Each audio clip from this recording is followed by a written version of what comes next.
Hi there, welcome back to my channel. My name is Amber from youneededamber.com, and thank you so much for stopping by my 31 days of YouTube challenge. I'm posting a video every day in the month of May, and I appreciate you coming by today. Today on the channel, we are going to talk about the 4 parts of onboarding a new client. Yes, 4 parts to onboard a new client really well so that they feel really confident in their decision to work with you and you are completely set up for success. So let's get into it. The first thing you need to do is have all of your internal processes in a checklist ready to just go through bam, bam, bam. So what I'm talking about for internal process is collecting all of their information. What's their real name? What's their business name? Do you need a W-9? What's their address? What's their birthday, right? All of that stuff that you just need the back end information of, all of that needs to be in your internal process. You also need to know what systems that you need to be set up on. You may want to create a bookmark in your Chrome browser of all of the websites that you may need to go to for that client. So just setting up all of those internal things for you is going to help you a ton in the future working with this client, but also makes you look really, really professional because you're asking all of the important questions in the beginning and you're not floundering whenever it's time to actually get to work.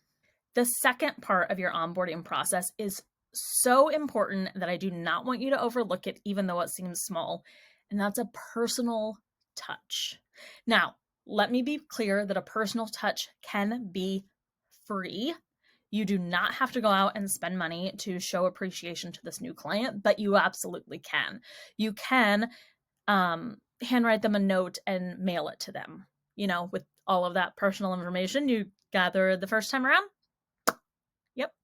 And like a stamp costs nothing, but makes a huge impact if they got something personal in the mail.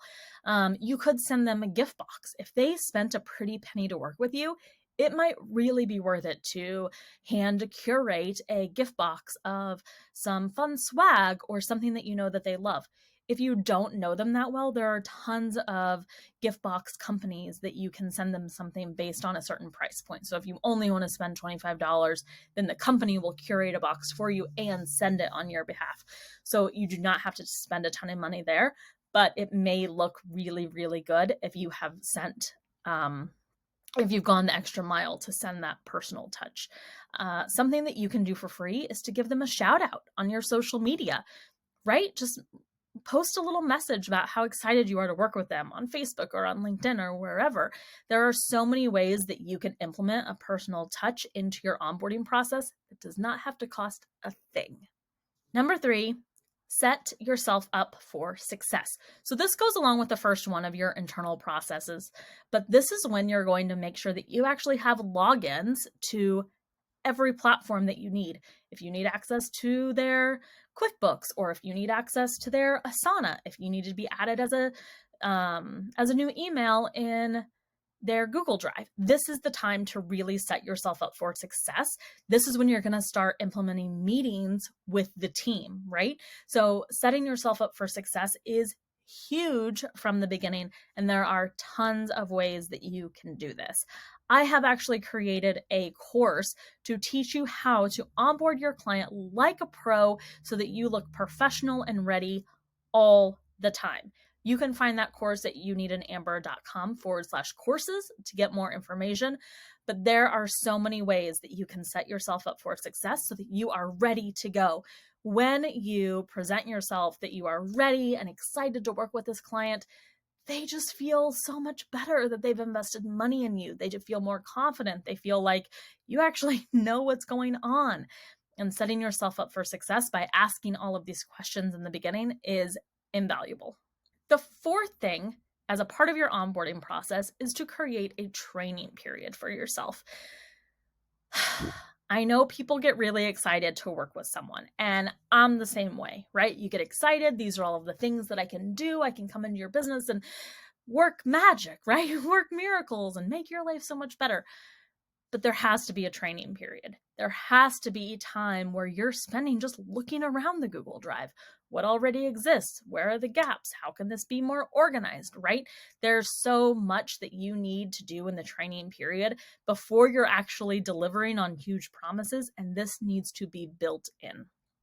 Now, let me preface this with, if you have something big coming up, right? Like you're being hired right before a book launch or right before a big product launch, there's no time for a training period, right? You need to get in on it on day one. And that's fine because that's temporary. But make sure that you have built in a training period after that launch or after that short-term burst, to give yourself the time to be properly trained on the mission of the business. Who are all of the key team members, right? Like what's actually going on? What's the long-term goal of the business? Make sure that you have time for a training period so that you can get a full picture of what's going on, so that you can then come in and really, really shine. So those are the 4 ways to onboard your clients really, really well. Create your internal processes, send a personal touch, set yourself up for success, and implement a training period for yourself. Again, I have created a whole course about onboarding that I would love for you to check out at youneedonamber.com/courses if you are interested in onboarding and creative systems and process around this part of your business. You do not want to miss this course. Thank you so much for stopping by the YouTube channel today. I hope this video really, really helped. If you have any questions, feel free to leave them in the comments, and I will see you tomorrow.